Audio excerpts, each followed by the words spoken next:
In the oldest project that we've done, we've been able to see that the community becomes more stable and they root longer.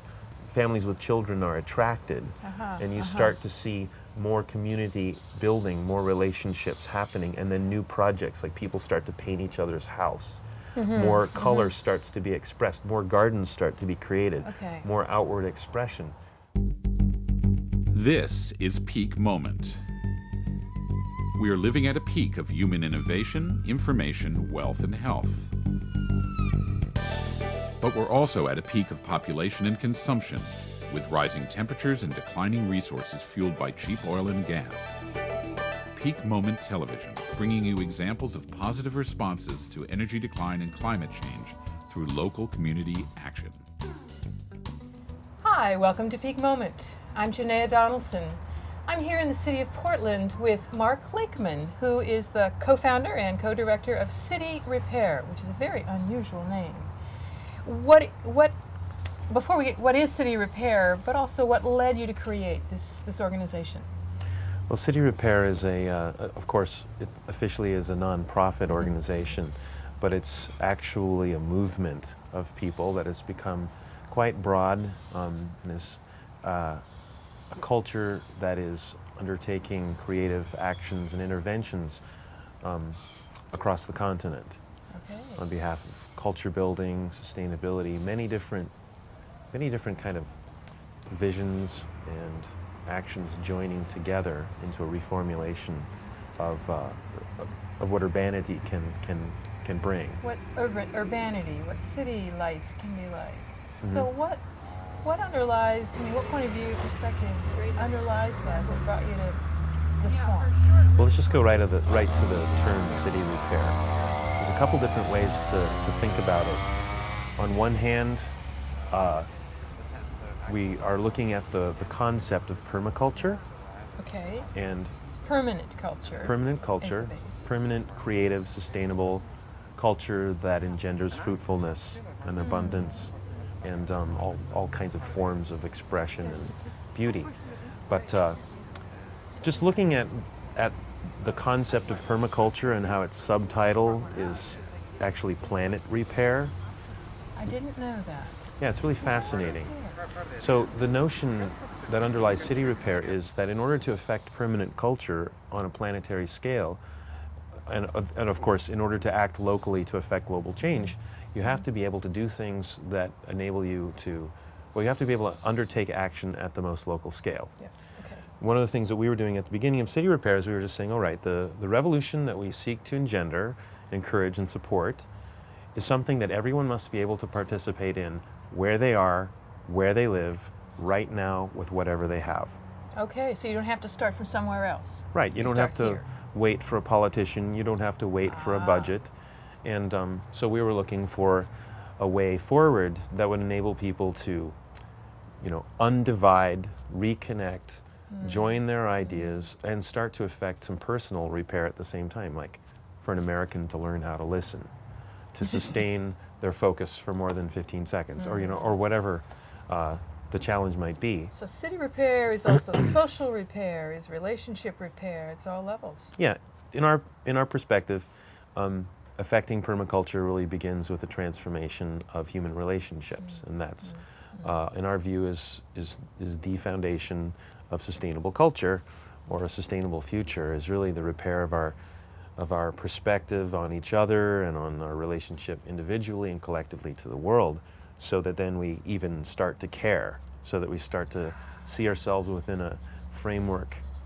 We start to see that we can actually help each other to affect this creative impact that will be greater than the sum of parts, sort of thing.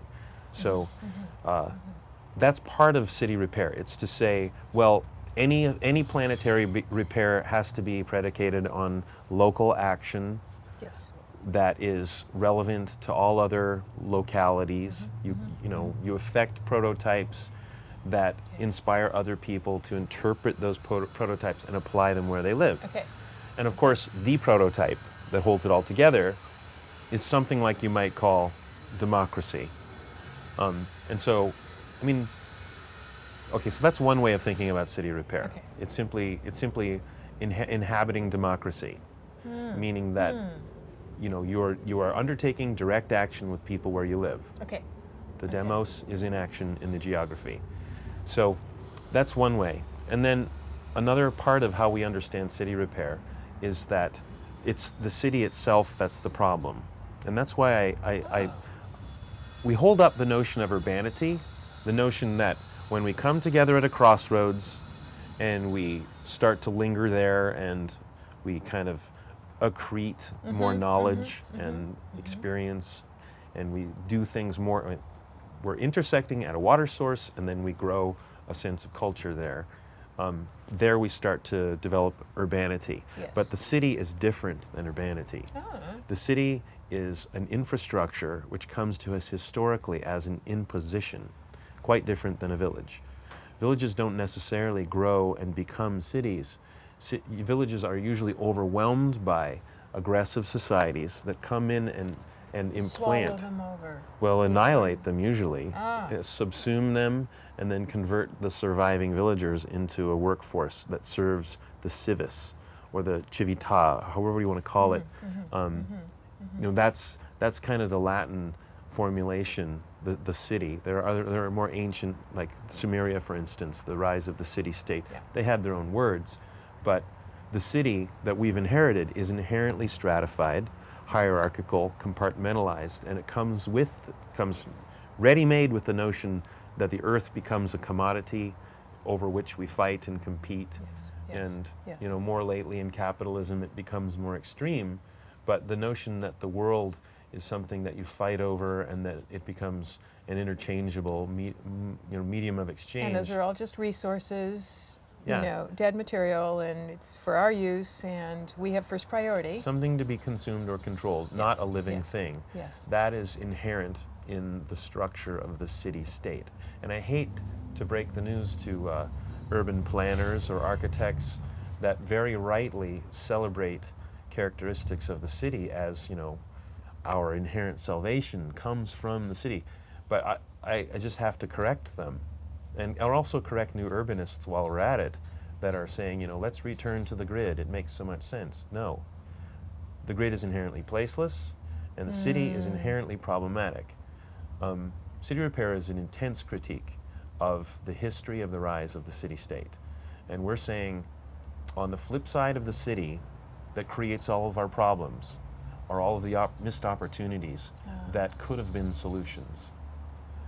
In the, I hate to use this word retarded, but in the effect of the very existence of such infrastructures as city-states has arisen this effect that we're only starting to come to an understanding of.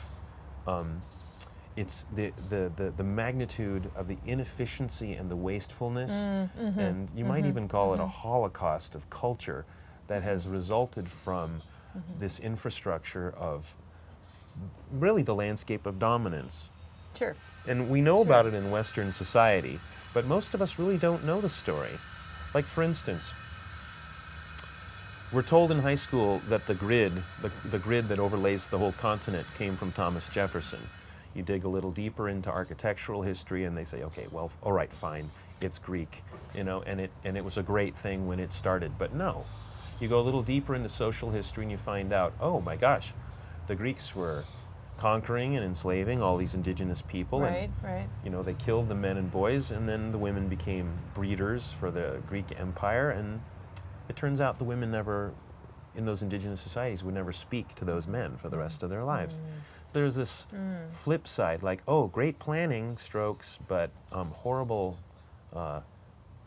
impact on the social networks that had pre-existed. So then you dig deeper and you find the whole thing is thousands of years older than we ever were told, and it comes with patterns of unsustainability throughout time.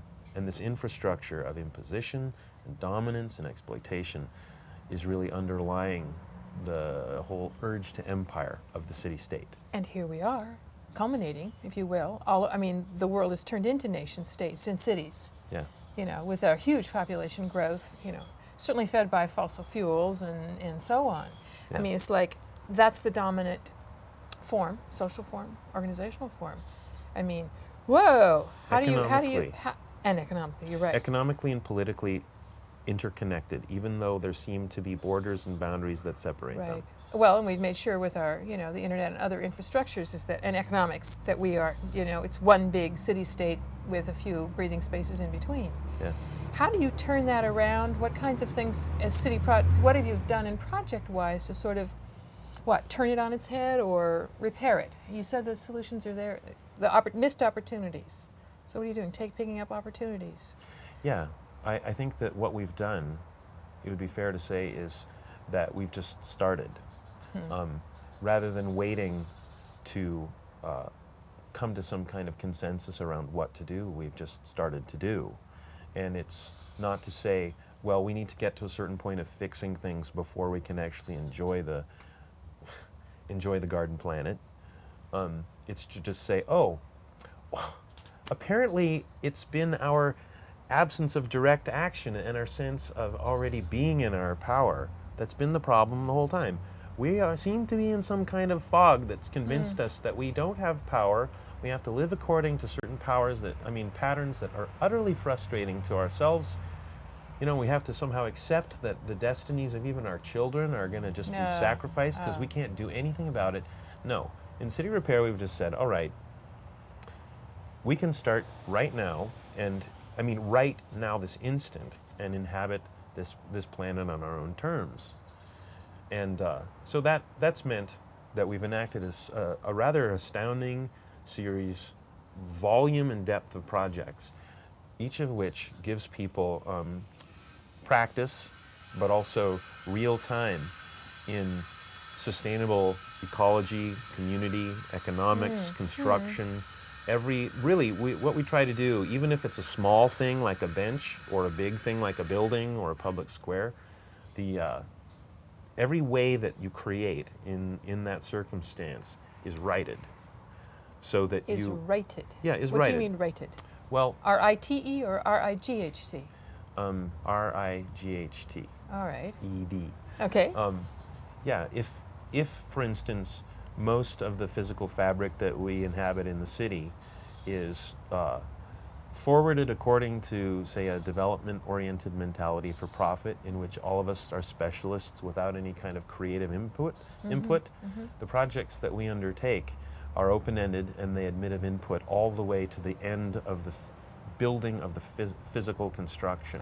Okay. People throughout the process are empowered by themselves to contribute, both in a process that is so joyous it transcends consensus, because the agreement is just a big fat yes, yes, yes, constantly. There's so much inherent creativity and food sharing and things like that happen along the way that trust starts to get built. And it's not to say that there aren't a diversity of personalities, many of whom have difficulty trusting. Isn't that the human way? I mean, that's part of the human challenge. Certainly the when human you get people challenge. working together. Yeah, especially, well, we've learned it's the human challenge, especially within an isolationist construct, where we've forgotten a lot, or we have misconceptions about our nature and our relationship to each other. Yeah, it's definitely made more difficult. Well, that social web has been shredded, Yeah. As we've gotten very mobile, and we can just be as transient as can be and not know our neighbors and not stay rooted in place or feel rooted in place. And we are individually shredded too. An indigenous man once said to me, he said, you think that we are the ones that have been hurt? You've taken our land and we're all, devastated. And he's like, yeah, it's true. We have a lot of problems, but at least we know who we are. And you do not know your own story. He said, you don't know what brought you to this place right now. You don't know what it is you're looking for. You say you want to help the world, but you don't even know your own story within the continuum of all of these challenges. He said, so until you know where you've come from, the story of yourself in relation to your family, you don't know what you're capable of or even what your challenge is. So part of what we do in City Repair is we really try to, we do engender conversations that are deep and broad at the community level around people's connection to their own story. Like they start to realize, they come from a place of saying, Like maybe someone will come into a meeting and say, I don't see enough diversity here. Where are all the people of color? And then someone else in the meeting, fortunately, will say, oh, wait a second. It's not as simple as like some sort of color differentiation. What is our cultural background here? We ate different food. We came from different geographies. We had different strategies. We had different mythologies and practices. What are our roots in that richness? And people will start to say, well, I came from this place, and I came from this place. And that's part of the dialogue that we think is really important to engender every time. Like, who are we? Who are we inherently? Let's not just divide ourselves up again according to color. So you're building community from the inside out is the way I might think about this, rather than the outside structures like what particular color skin do you have only. I want to talk, because we only have about 10, 12 minutes left here. I want to talk about some of the ways your city repair, that philosophy has produced projects, what people are doing, what's on the ground, or what's in your dreams for the future. Let's start with what's on the ground. What have you done? Okay. Well, each one of the projects that we've done is a way of practicing the principles of permaculture that are really eminently transferable to any realm of life. Great. And I think I'm just saying that because I want to get past the idea that it's only about, planting guilds or, a plant society in the landscape, or our relationship to biological Which is systems. most people think of as for permaculture, rather than buildings and people structures and stuff. And once people start to see that we're part of that, we're part of a larger web that includes all of that too, then they can see that permaculture applies to really everything. So what we mostly do is work in the commons of the city, within the grid itself. And we do creative interventions that encourage people to communicate and interact and talk and meet people. Okay. And there's a lot of wonderful things that result from this. Surveys have demonstrated, like published in the American Journal of Public Health, have demonstrated that people start to become mentally and physically healthier as a result of living with or near these kinds of projects. And that's something that we expected. But there's many, many other kinds of impacts. Like within Portland, we're seeing that because we're pushing the boundaries of people's understanding and jolting their awareness, like to see something that didn't exist before, that should always have existed, but they never expected to see and they weren't even aware was missing, it suddenly radicalizes them, and it changes their behavior in the world where they live. Interesting. I mean, Portland Give me an is becoming... example. Give me an example. Paint me a picture. Or paint us a picture. Well, all right. So you're used to going through the landscape, and one intersection is the same as another in a certain way. Maybe one has a Bi-Mart and one has a Walmart, or one has a shopping center and one has a gas station. But suddenly you come upon one that actually works. It gives you a whole different message.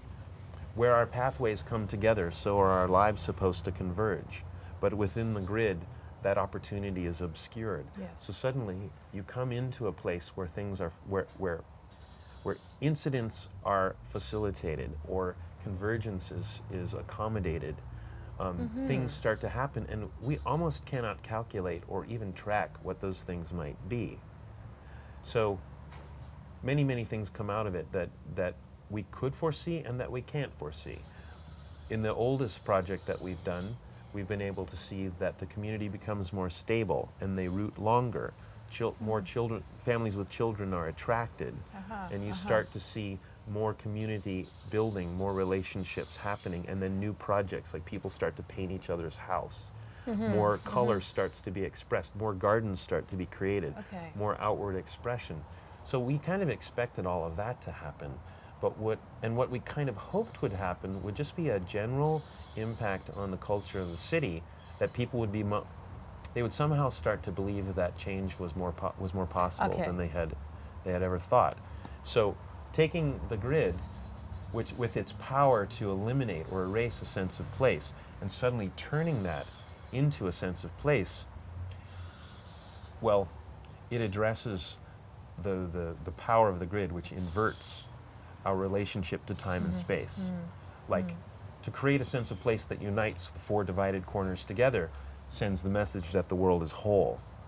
And that calls to our nature and sends us away with a message that helps us feel that we belong in the world. So whether you're deciding to vote differently, or you just somehow find the courage to stand up to your boss, or whatever it might be, suddenly you have more of a chance to make choices as a community or as an individual, because you've gotten clues that the world can be different. I think that along those lines, we just got to see the piazza, the sunflower, beautiful forms, painted on the streets.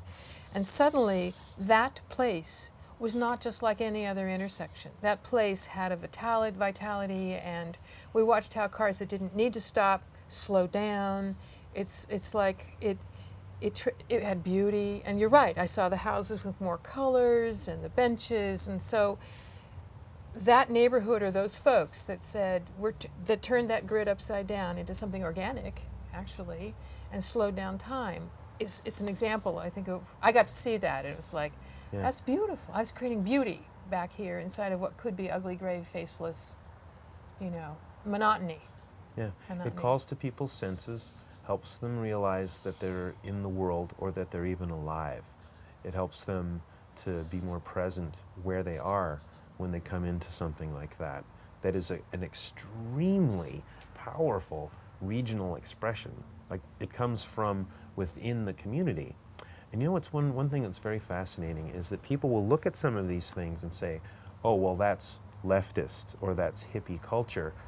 And what's actually happening there, we've discovered, is that everything that people interact with and experience, most of it's come out of a catalog, or at the very least, it's budget driven, in which time and space equals money, so it tends to be plainer and of a cheap mentality. Yes. But when they see things that, for instance, where our human nature, which inherently reaches out to use metaphors from the natural world, starts to engage in a creative community process, a fuller spectrum of emotions are expressed. When children are engaged in the process, a much fuller range of possibilities are explored. You start to see humor and color and delight and love and all of these things coming out.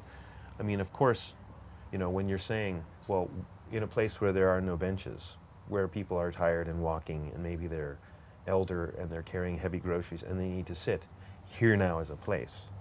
That takes the meanness and the smallness and the competitiveness and the domineering sort of origins of the grid and turns it inside out. And that little fragment is an inversion of the intent and the impact of the grid itself. It's small and people think it's cute, but everything it's saying challenges the dominant paradigm. Yes. Even the way it was made, because it was made through sharing and this whole bioregional economy of sourcing things locally, and just the fact of creative expression itself, public art where the public lives, changes things in a very direct way. And people did it with their own hands. They didn't have to go through faceless senses of bureaucracy. In our last 4 minutes here, you've got a book, City Repair has put together a book about placemaking, is that right? Yeah, it's quite wonderful. It's a placemaking guidebook that we've just recreated. It's in its 2nd edition, and it's quite beautiful. Many of our lessons are in it, and it's beautifully illustrated with... It's a way that others, it's part of your view that prototype can be reinterpreted in other places as a guideline. Yeah. Is that right? So that's available from you as well. And I don't know what else. I know that you've got other projects, so any other little images that come to mind? There are of what you've worked DVDs. There's a DVD of the story of the chronological progression of everything from a very small statement that then grew to involve and impact thousands of people.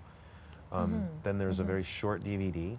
But the best thing that people can do is come to Portland and see these things for themselves, especially during the village building convergence that happens at the end of May, in which this year probably more than 36 communities will be engaged all at once outside building gathering spaces across the geography of the city. Of Portland? Yeah. And what are they building? They're building anything that they want to build, whether it's a small thing like a kiosk and a bench, or a big thing like this sauna where we are, where a community will want to have an indoor meeting house, to Or a public square. Cob kinds of structures as well. Yeah. Are these all on private land, the commons, both? All over, actually literally wherever people want to undertake the process of change. City Repair will help them to facilitate their own process of engagement, listening, creative development of ideas, and then we'll help them to find the materials or the resources through expertise to support what they want to do. And again, all of it is simply direct action, creative forms of democratic expression with a whole lot of beautiful anarchy thrown in as well. I love it. I love it. So if people want to be part of that building convergence, and they'll contact City Repair, you're going to assist them to design whatever projects or help gather people to begin to do projects all around the city. Yeah, with an emphasis on it's really their identity associated with the work. It's all in a way City Repair, but it's the Sunnyside Piazza, or it's the Sherritt Square, or whatever, it's their localized identity that all adds up to the repair of the city. So you become the facilitator, Yeah. an empowerer. Yeah. For me personally, as opposed to being an architect dominator, I've now become a creative facilitator. And it brings me times more jobs than I ever could have competed for, and many more friends, including my dear true love, than I ever could have found in isolation and working against other people and trying to have authorship of, community processes that, like a professional architect will tend to want to have. So You've chosen the path less traveled, haven't you? I think so. And what I hear is that it's fulfilling on all kinds of levels for you, professionally, your heart, your relationships, yourself. My personal transformation, certainly, yeah. My mind is quieter and I'm happier. We could call it the road less traveled, or we could call it the road more fun. That's wonderful. May you continue the road more fun, and may a lot of people walk the road more fun, whether it's behind your footsteps or next to your footsteps. Thank you for your work. Thank you. Thanks for joining us. Thanks very much. You're watching Peak Moment, community responses for a changing energy future. I'm Janaea Donaldson. Join us next time.